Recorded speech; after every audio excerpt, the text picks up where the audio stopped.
Good evening. Thank you. Welcome to the Franklin D. Roosevelt Presidential Library Museum. I'm Patrick Fahey, an archivist on the library staff here, and thank you for joining us for this evening's program with Mary E. Stuckey, discussing the subject of her book, Voting Deliberatively, FDR and the 1936 Presidential Campaign. I practiced saying voting deliberatively for about 30 minutes, so nailed it. Many of you probably know Mary is a longtime friend of the library and has joined us for many lectures, panel discussions, and conversations in the past. Mary is also a very good friend of the archives, and this week she's been keeping us busy requesting boxes, reviewing files and documents, and asking us many questions as she's been diligently conducting her research. And we very much enjoyed and appreciated her visit and her collegial kindness. Mary is the Edwin Earl Sparks Professor of Communication Arts and Sciences at Pennsylvania State University and specializes in political and presidential rhetoric, political communication, and American Indian politics. We hope to have her back again very soon for a talk on her latest book, For the Enjoyment of the People, The Creation of National Identity in American Public Lands. Tonight, we are also joined by a special guest moderator and local celebrity professor, Nancy Cassup. You might also know Nancy from several programs she has joined us for relating to elections and presidential debates. She is a professor at the State University of New York at New Paltz and former chair of the political science department there. We invite you to please join us after the discussion for a book signing in the lobby. And join me now in welcoming our speakers for this evening. Nancy, it's all yours. Okay.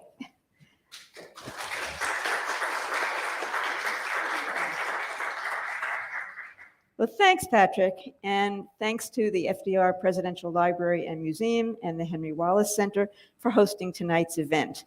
Good evening, and welcome to a conversation with Dr. Mary Stuckey about her book, Voting Deliberatively, FDR and the 1936 Presidential Campaign, published by Penn State University Press in 2015. I want to thank you all for coming tonight, and I assure you, you will be in for a real treat. I can say that with considerable confidence because I have known Dr. Stuckey for years as a valued colleague in our field of presidential studies.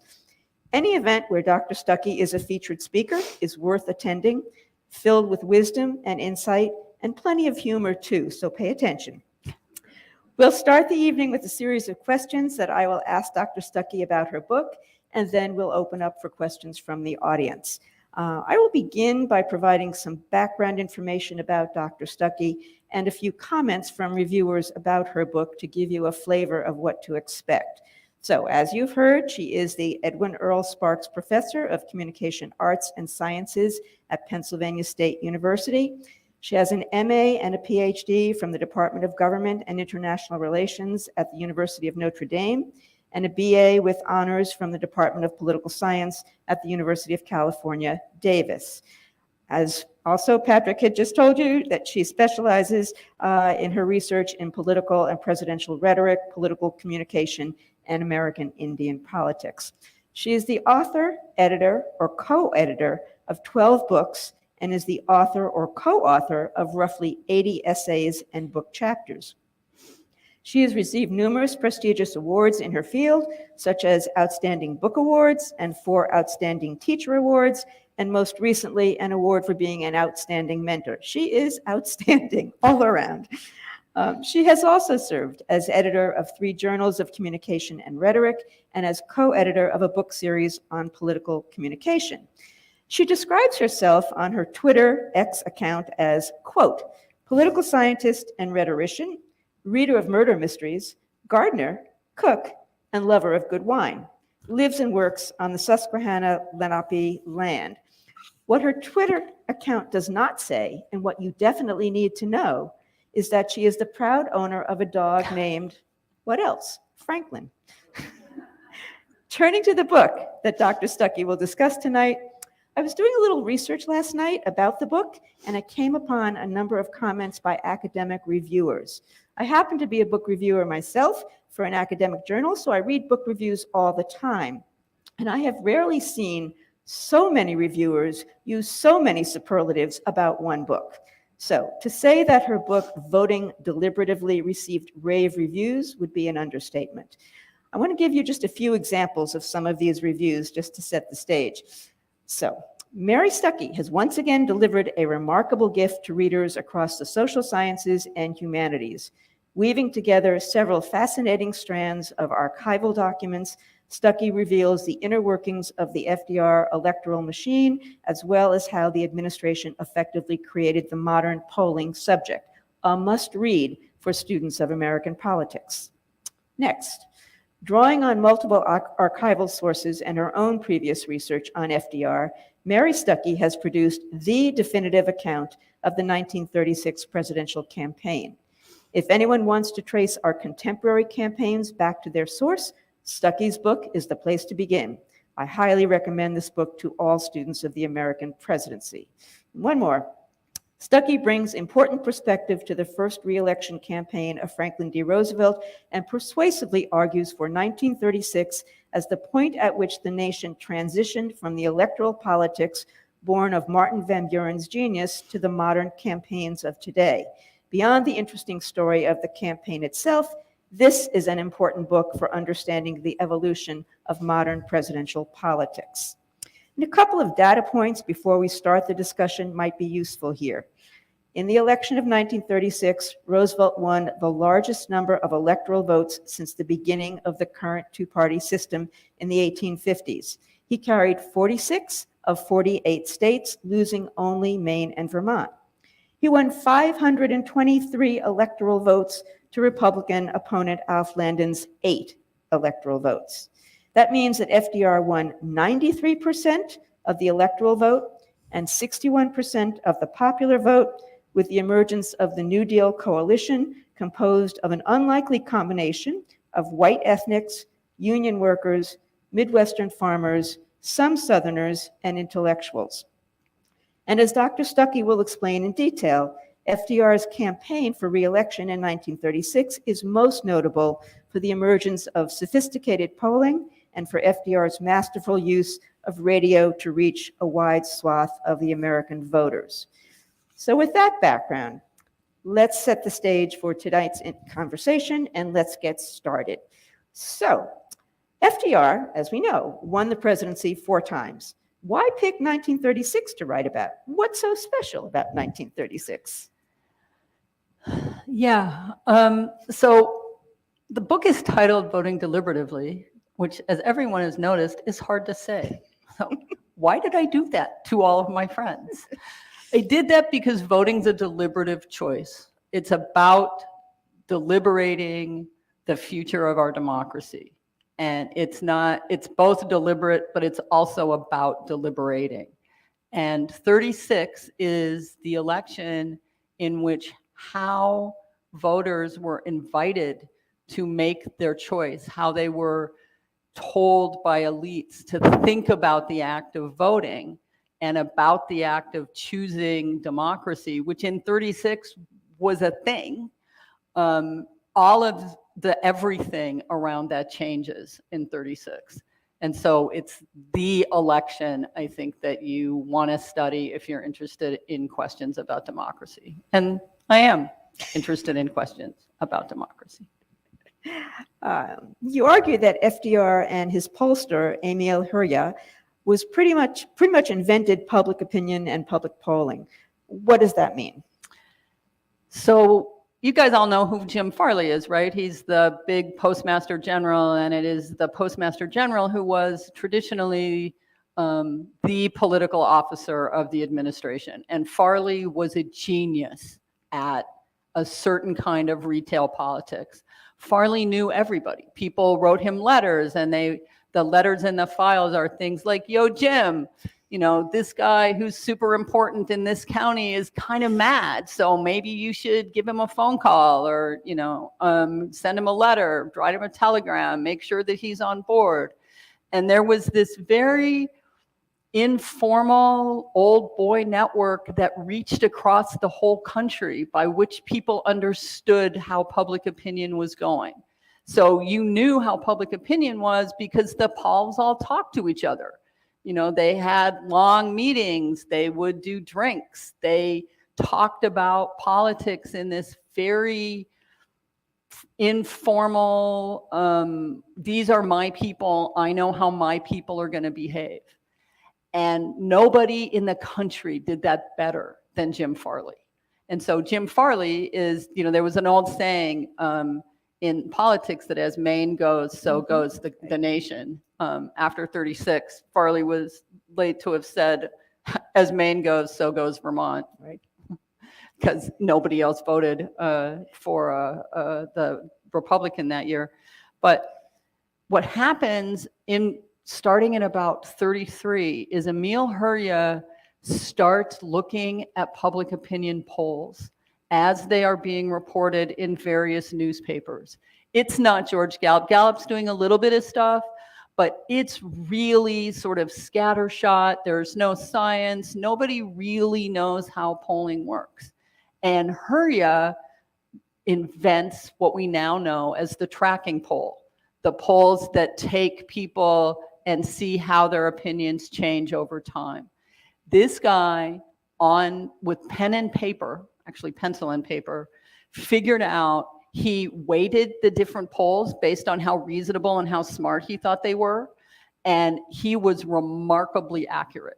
And what happens after 1936 is everybody starts going, oh, public opinion is a thing we can measure. We don't have to know, like, that guy in the pool hall who knows how his precinct is going to vote. We can actually start asking citizens. But what happens is pollsters determine the questions they're going to ask. So public opinion, more and more people are invited in because more and more people are getting surveyed and asked their opinions, but they're getting asked by very specific questions. So instead of Joe down at the pool hall saying, you know, my people think this issue is important, the pollsters are deciding the issues for people to choose from, and people only get, you know, 4 choices. So what do you think the important issue is? Is it this, this, this, or this? And if the people are like, well, actually, in my neighborhood, it's this, that goes down as other.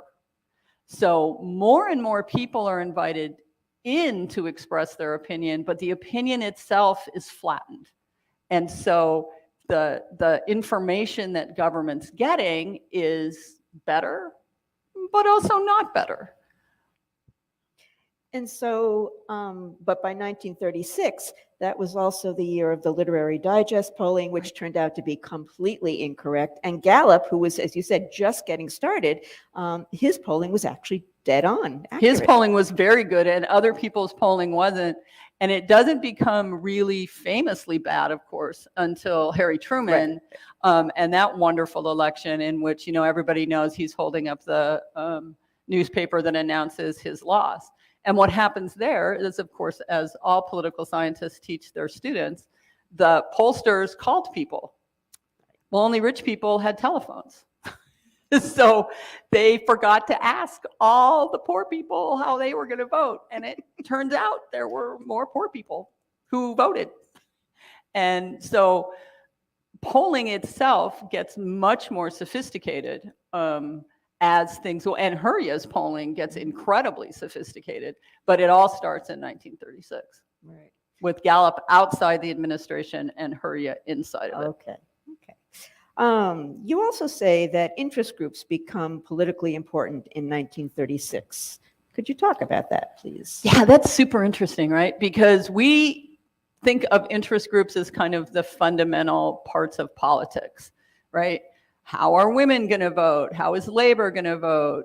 What's the NRA doing? What's the AARP doing? You know, how are these different? This didn't exist before 1936. And it is in 1936 that, because of the Wagner Act, unions start to really have power, and they start using it. Women are very, very strongly organized by the Democratic Party. A woman named Molly Dewson runs the women's division of the Democratic National Committee. And Farley, of course, runs that organization. She goes to Jim Farley and she asks for money. And he's like, yeah, I'm not giving money to girls. Like, no, that's just not happening. And she kind of fights him on it. And the fight escalates into FDR's office, which FDR, loving conflict as he did, was not super happy about. She walked out of there with more money than she'd asked for. And like, not very many people took on Jim Farley and won. And so, go Molly. And what Molly did was organize women at the county level. So she gets all these Democratic women. She organizes them. They did this wonderful thing called, they had these little donkey banks. Have you guys ever seen those? They're so cool. They're just little piggy banks, I guess you call them, that are shaped like donkeys. And it's the Depression. Nobody has any money. So these women are just collecting pennies.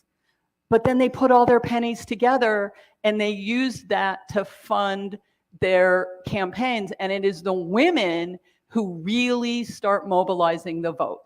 The whole idea of getting out the vote, of getting women mobilized, it starts here in the Democratic Party with Molly Dewson.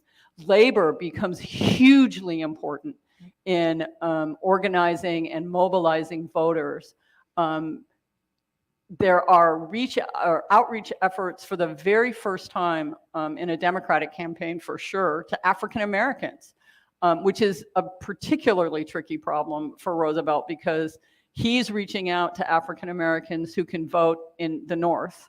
You know, the Great Migration has brought large numbers of Black people to northern cities, Midwestern cities. He wants their vote. He can't afford to alienate the white South, and he can't reach out very much to Black voters in the South because they're disenfranchised. And so he's got this really tricky problem there, but he is really trying hard to organize people in ways that resonate with the identities that are becoming important to them personally, and then using those politically. And that also starts with Roosevelt.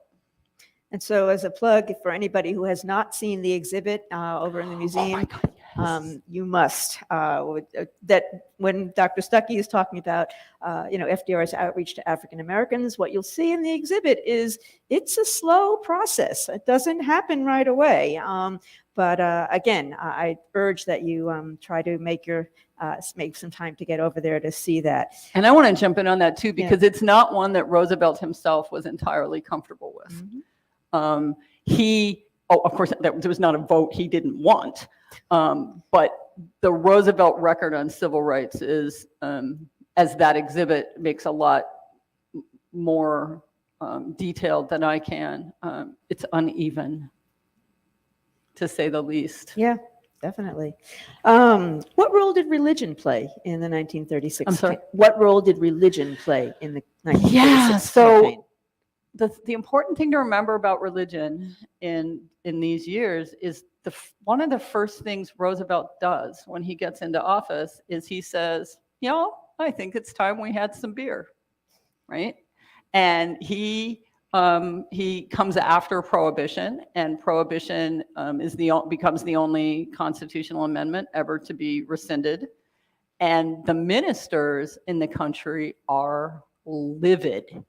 There is this whole collection. Roosevelt sends out letters to the clergy, to the 8,000 members of the clergy, saying, so how are things? Tell me about, how things are going in your neighborhood, right? That kind of old school politics that I was talking about earlier. And about 5,000 of them wrote back. And about 4,000 of them were like, I just want to say you're going to hell. And that's a good thing, because you should be going to hell, because now the whole country is drunk and that's on you. The ministers are just really angry, but their parishioners are not even a little bit. And many of them, of course, were voting for Roosevelt for other reasons. And interestingly enough, this becomes one of the elections in which Catholics en masse sort of join and I'm not going to say that it's because the Catholics all were like, oh, no more prohibition, let's vote Democratic.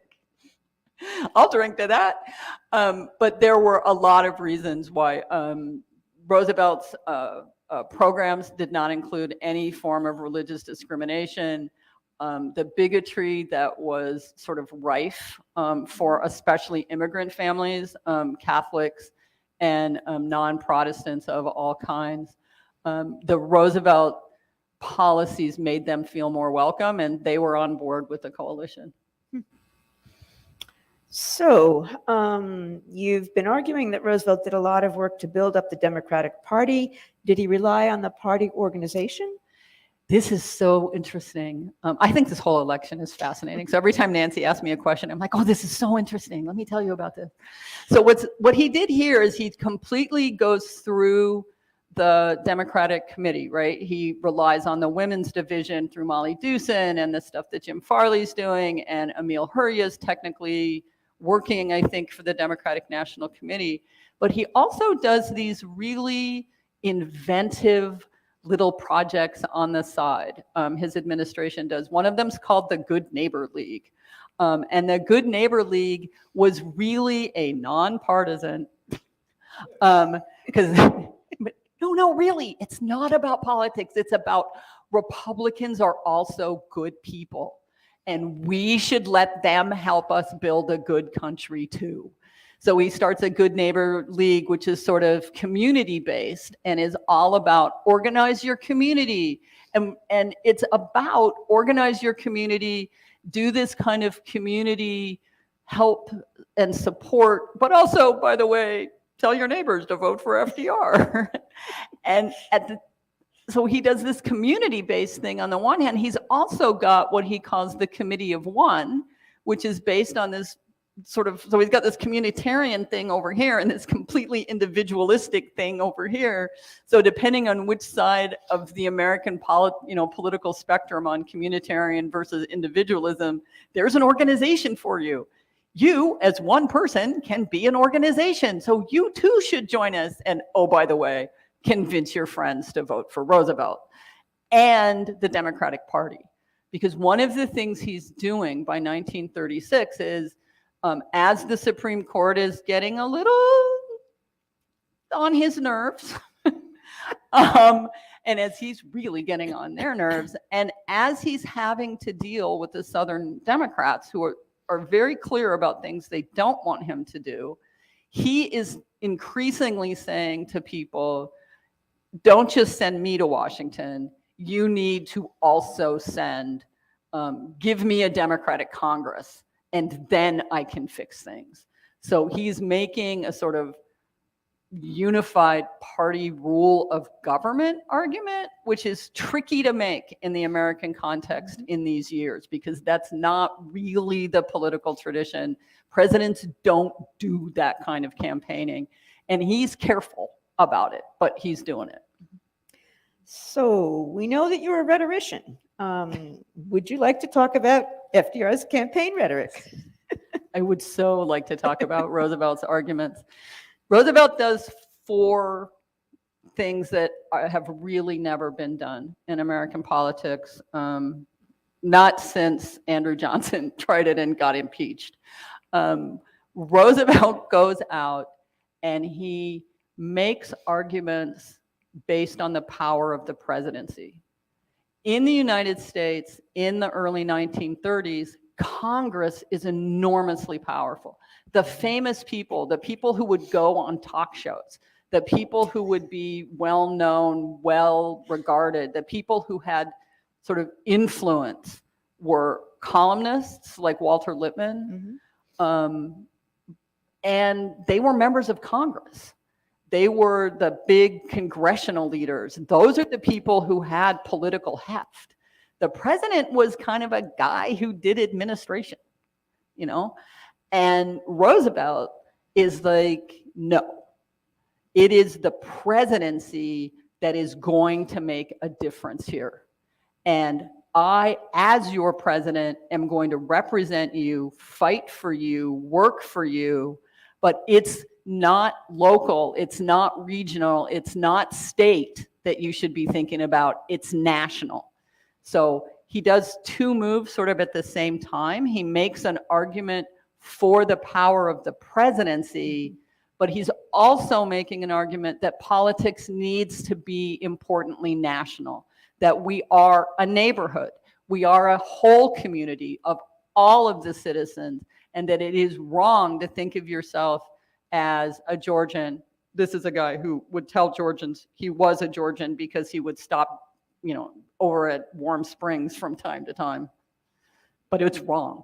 Don't think of yourself as a statewide person. Always think nationally.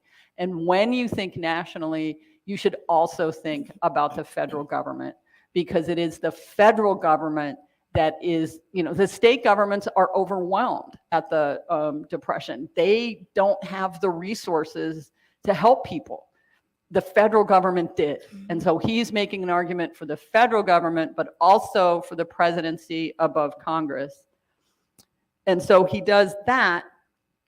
And at the same time, he's making an argument that nobody had ever really made before. He's saying that government has a responsibility to protect the vulnerable in the American community.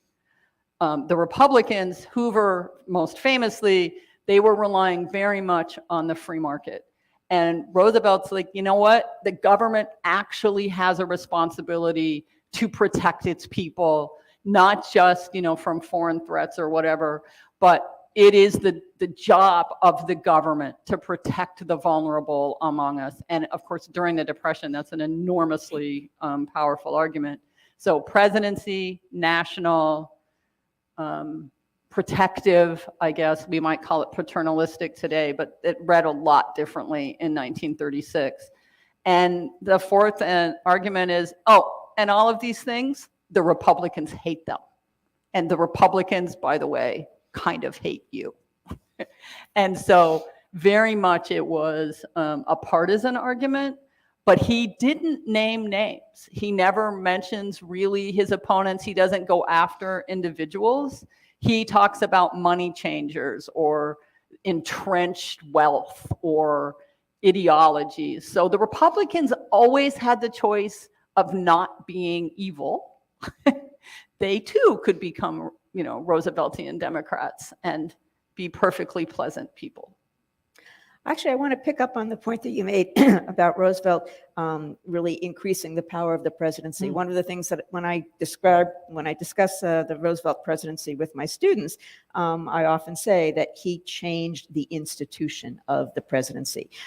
He changed the institution of the presidency, and therefore he changed government as well. I mean, it literally was a break point. He is the beginning of the modern presidency because, as you say, he brought this vision that it was the federal government in the person of the president who was essentially the steward of the ship to be able to guide the nation. So, one can't underestimate his importance in the entire trajectory of the presidency as an institution. And the executive branch, right? Yeah. Because it's Roosevelt in between 33 and 37, really, who builds, there's got to be an agency for that. Right? Sure. Yeah. Moving on. What about the Republicans? What did they do in 1936? So the Republican candidate in 36 is a very nice man named Alf Landon. And Alf Landon is perfectly pleasant man with a sort of, for him, unfortunate record of supporting the New Deal. So it's a little tricky, right? Like he would try to come out against a Roosevelt program and somebody would say, but I'm sorry, didn't you vote for that? And he usually sort of had, which, it's not a great argument. And so Alf Landon also didn't believe in the kind of modern campaigning. He wasn't very present. He was a fairly invisible guy. When he was visible, he wasn't super effective. And then there were these other people. There were people like the American Liberty League, and there were like crazy people who, the American Liberty League was so massively opposed to Roosevelt and so unhinged in the arguments that they made about him. I mean, they called him a fascist, a dictator, a communist, a socialist. Like there was no sort of what rhetoricians call devil terms that they did not wield against Roosevelt, but they didn't wield them against him with any sort of reasonable claim or any consistency. They just kept throwing like, you're bad. in really angry tones. And it wasn't even a little bit convincing. I mean, now we sort of go, oh, that sort of scattershot rage seems to actually work for people. It didn't work in the context of 36. It made them look unhinged, crazy. And it was like, well, if you don't like any of the things that Roosevelt's doing, what is your plan? And their plan was to get rid of Roosevelt. And they didn't have other plans. And if they did have other plans, here's Roosevelt saying, you know, I'll try anything. If they've got a good plan, all they need to do is tell me and I'll try it. Because he was trying, I mean, he tried everything, not every, sometimes he tried things that sort of worked against each other, but he was willing to do almost anything to solve the problems facing the country. And the Republicans in this particular election looked increasingly like all they wanted to do was get rid of Roosevelt and return to the free market. And a free market argument in 1936, when the free market was what had gotten us the Depression in the first place in the minds of many people, was not an especially good argument. And in fact, the Republicans, as we know, over 4 elections, never really came up with a very good argument against Roosevelt. So I'm going to end with one last question, and then we'll open it up to questions from you. But what sort of political legacy did the election of 1936 leave us? Yeah, I want to say there's 5 things we need to think about. One of them is that we measure public opinion, but we're missing a lot when we do that, right? We see public opinion polls. They don't necessarily tell us enough. We have lost a sort of rounded sense of public opinion, which I think is probably unfortunate. We gained the New Deal coalition, which controlled American politics up until, I mean, some people think it's still out there. I would say no. But it dominated American politics up through 70s, 80s. Yeah, I want to say Reagan. Yeah. It gave us candidate-centered politics, where it is you voted for everything in 36 is about Roosevelt. It's not necessarily about the Democratic Party. It's not, and we no longer from 36 on, from Roosevelt on, we really don't talk about the parties as much as we talk about the president. And so it is the focus on the presidency, is making the political system centered on the presidency rather than Congress. And I also want to say that the backlash to Rooseveltian New Deal programs has gotten, I mean, it was committed in 36 and it never lost. People who hated those programs never lost their commitment against them. And I also want to point to, the last thing I want to point to then is the way that important people get included. Women, labor become a real force in politics at the expense of some other people who get very clearly left out. And African Americans are the most important group amongst there. Roosevelt doesn't do much. He does reach out a little bit for Northern Democrats.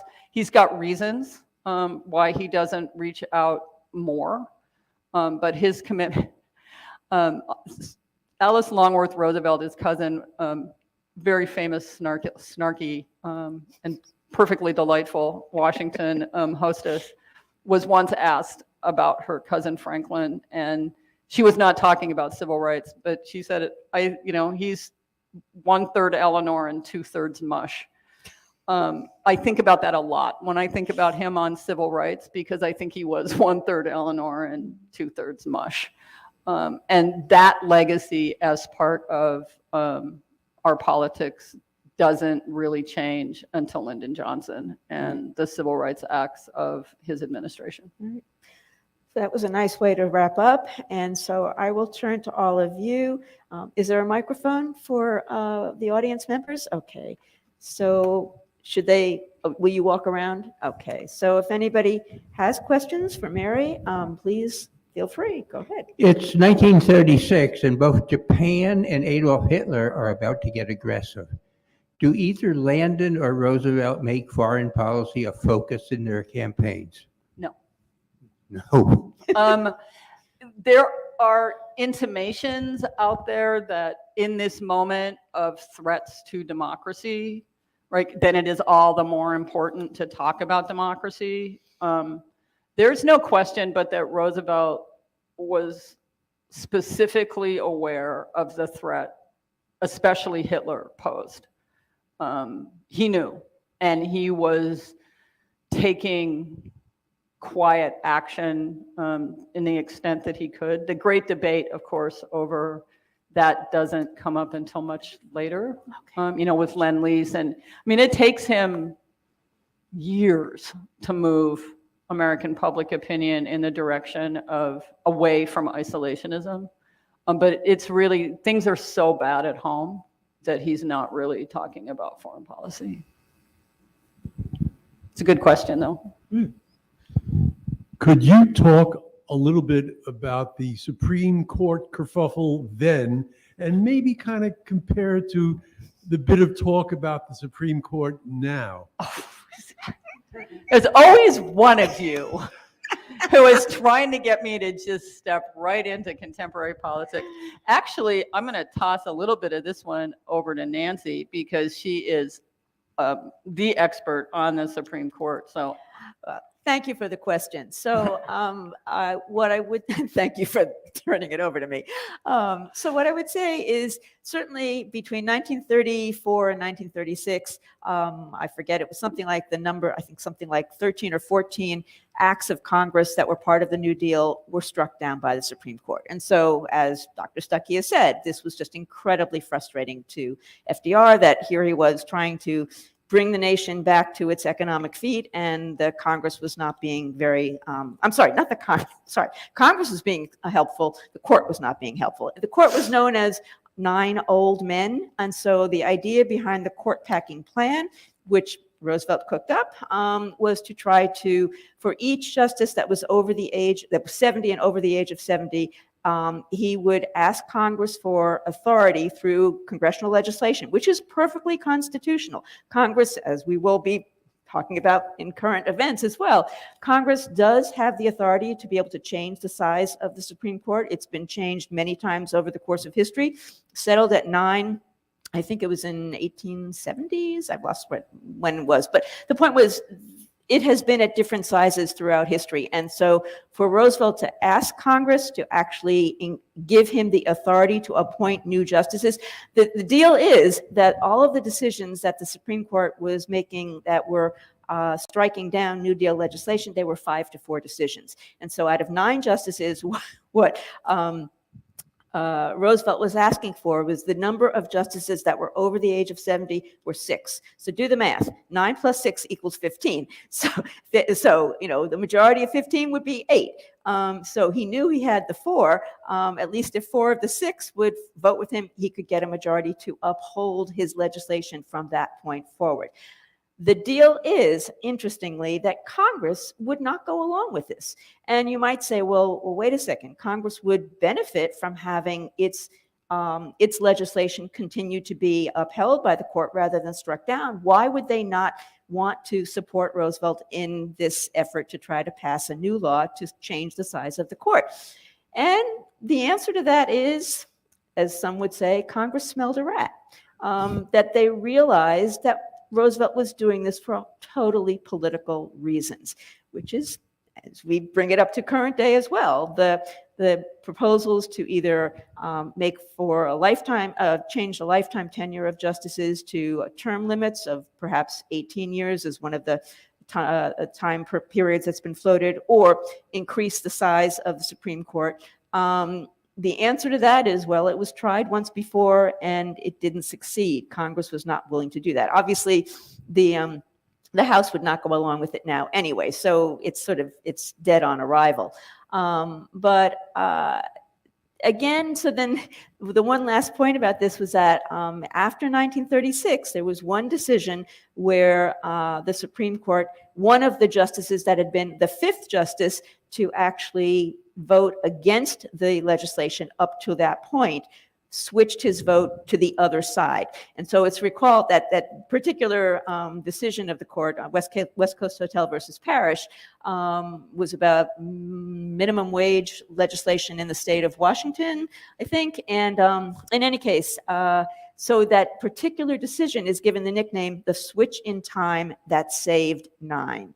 And that from that point on, some of the older justices then began to retire on their own. So the point was it kind of nudged them out, but it wasn't done in an artificial way where Congress had to actually put its foot down and say, you know, we're going to increase the size of the court for totally transparently political reasons. So it happened organically after that. I probably went on way too long, but No, I learned something.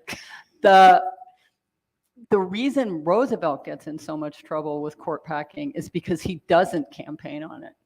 He's entirely silent about that question during the campaign. And so when he comes out with court packing after the campaign, people are like, wait, what? You could have told us you were going to do this. And he's like, oh, my bad. And so it's one of the reasons it didn't go over well. Ooh, are those internet questions? So these are questions from YouTube. So if it's okay, I'll try to pivot to some of these. Why did some Democratic leaders, for example, Al Smith, dislike FDR? Well, Al Smith and FDR, of course, were close until they weren't, which tends to be true for a lot of people with Roosevelt. Jim Farley, they were very close until they weren't. And Senator George Aiken from Vermont once said that once a presidential bug gets into a man's veins, the only thing that gets it out is embalming fluid. Ooh. A lot of these people were very fond of Roosevelt until he stubbornly refused to leave the presidency and let them have it. Particularly that was the case for Jim Farley, who very much wanted to be president. And Roosevelt was like, you can't get elected. Like, no, I can. And the cause is bigger than you. And Jim Farley didn't see it that way. Al Smith also didn't see it. I mean, a lot of people, you know, people who run for president don't have small egos normally. If they do have small egos, they usually quit running for president fairly early on in the process. It's a brutal, brutal process. And Roosevelt had a lot of charm, and people fell for it for a while. But certainly the more ambitious they were, the less likely they were to enjoy Roosevelt. Mm-hmm. Another question from YouTube, right? Richard who was FDR's brain trust, setting the innovative aspects of campaign strategy? His brain trust didn't really have anything to do with the campaign. Okay. He used them mostly for policy questions. I don't know, somebody might correct me on this, but I don't remember ever seeing them being he had policy people and campaign people, and I don't think he did a lot of mixing. Cliff, do you think that's right? Okay. I wonder if the question is, was there an inner circle group, though, that was helped with sort of a brain trust? Right, yeah. No, it was him and Jim Farley sitting around having one of his really sort of famously bad cocktails. Yeah, he enjoyed a drink, but apparently liked them in ways that other people did not also like them. He sort of is famous for mixing a bad drink. Are there questions from the audience? I don't want to hold anybody up. Yeah. Thank you. Early on, you mentioned the Electoral College. Do you have any comments about the future of the Electoral College? Boy, you guys are just trying to get me into trouble. Tough crowd. The Electoral College is an archaic and peculiar system of electing a president. I personally would like to see it go. I personally do not think that's super likely in my lifetime. Although, if there's another election in which the popular vote and the Electoral College vote, I mean, elections are so fraught right now that I hesitate. Maybe if I say, I don't think it will change, that I will then be proven immediately wrong. Because I think conventional wisdom on elections right now is really not worth very much. I think our elections are so fraught that, what do you think about that? Well, so what I was going to say, if it's okay, regarding the Electoral College, there is a movement afoot right now. Maybe some people have heard of it, called the National Popular Vote. And it's getting close to actually potentially becoming a reality. Part of the problem with the Electoral College is that rural areas have really weight that far surpasses their actual population. And so urban areas are really underweighted and rural areas are overweighted, and particularly in the South, and particularly, so in fact, the Electoral College is not at all representative. And so the idea of the national popular vote, as I understand it, is that instead of going state by state, which is the way we do it now, that, whichever candidate wins the majority of wins a plurality, not a majority, of the vote in each state, takes all of the electors or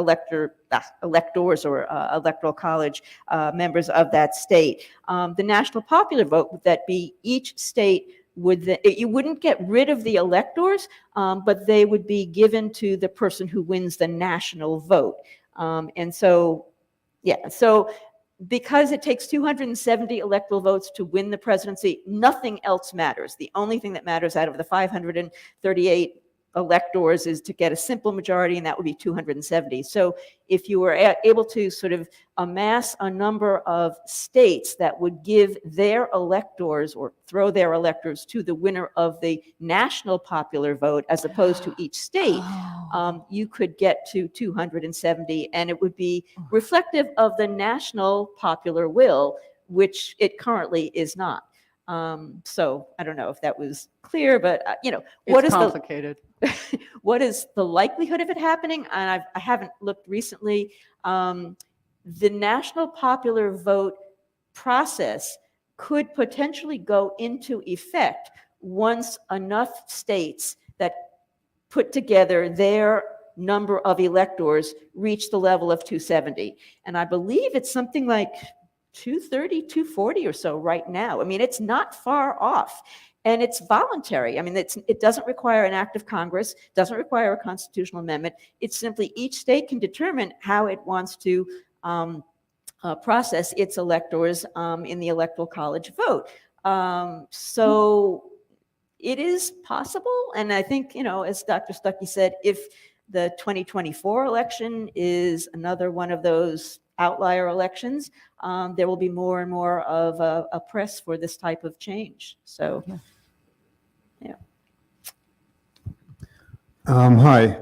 Hi. I was wondering in your research if you came across any indication of any coordination between the WPA and the campaign. And the reason I ask that is because there was a series of radio programs that were produced by the Democratic National Committee at the time for the campaign that were called Friends and Neighbors.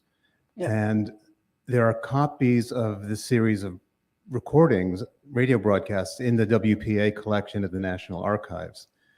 And I'm just wondering if you ever noticed any kind of coordination between those two. I had not. The reason I'm pausing here is because federal election law is so complicated. Now that would have been spectacularly illegal. But I don't think it would have been illegal in 36. So I have not seen these. And now I have a reason to go to the National Archives. So thank you for giving me homework. I will be checking with you after this to find out where exactly you got this, if you don't mind, because this sounds super interesting. Now I'm really excited. Okay, Yeah. Sorry. Other questions from the audience? And if not, I have one more YouTube question from Sharon that I would ask. And this will be one of those all-encompassing questions. Oh boy. Do you feel we're currently in a political climate that reflects the more things change, the more they stay the same, as opposed with regard to Democrats versus Republicans? I'm not sure I understand the Well, question. I guess in terms of party politics, that I mean, the partisan divide in our country is as strong as, I mean, it's not news to any of you that there's a strong partisan divide. People will sometimes ask me, is it the worst it's ever been? And I always want to say, well, there was a civil war, Right. which kind of feels like that should be important. And I think that we miss, for example, how deep the divide was during the Roosevelt era, because after the 36 election, the Republican Party looks like it had been wiped out. They were in a bad place in 36. And it took them a long time to come back from that. But come back they did, right? And I think that the partisan divide, whether it gets expressed through partisan politics or not, the political divisions in this country, especially the ones that center on race, have never been small. And they've never been unimportant. The difference now is that people are talking about it in a way that has not always happened. And so I think things in some ways look worse, but they've always been there. Does that answer the question, do you think? I believe so. Okay. All right. Yes, in the audience. Go ahead. Not about 1936 in particular, but I'd like your opinion on whether or not you think that he should have run in 1940 and again in 1944. Oh, the 1944 one is the tricky one, right? 1940.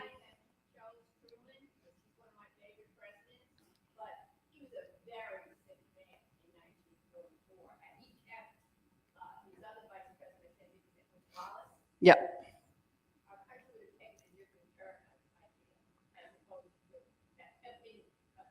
Well, had Wallace been there is no question that had Wallace ascended to the presidency instead of Truman, it would have been different.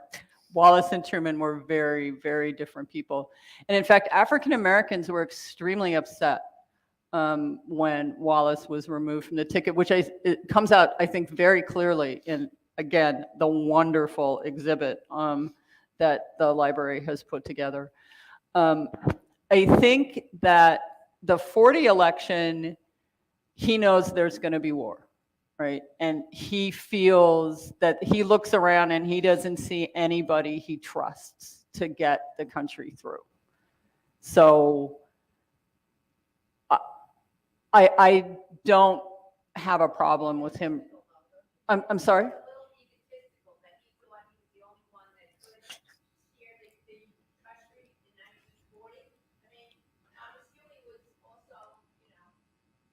There were a whole lot of people who thought they could be president.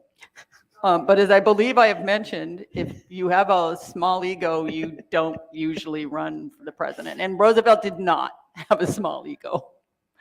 And so I think he looks around, he doesn't see anybody he trusts.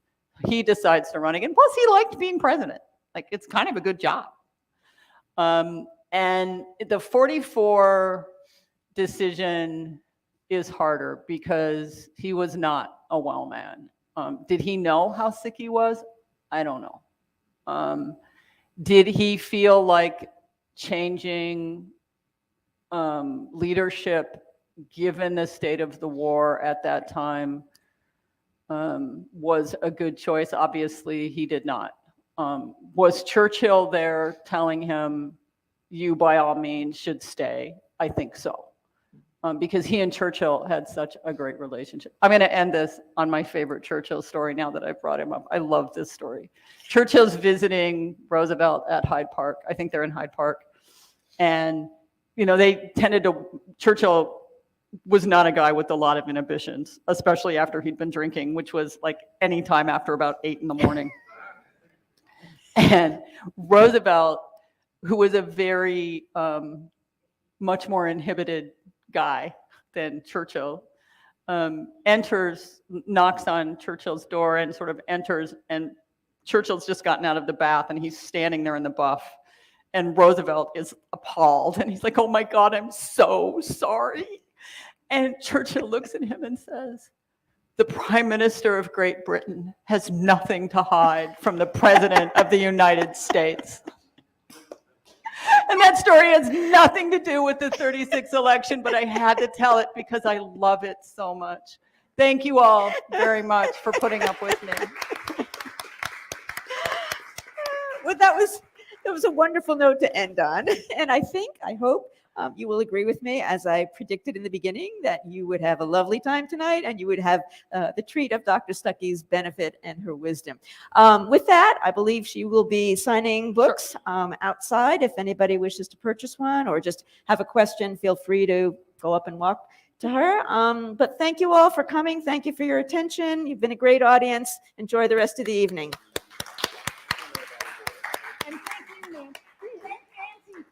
My pleasure. My pleasure.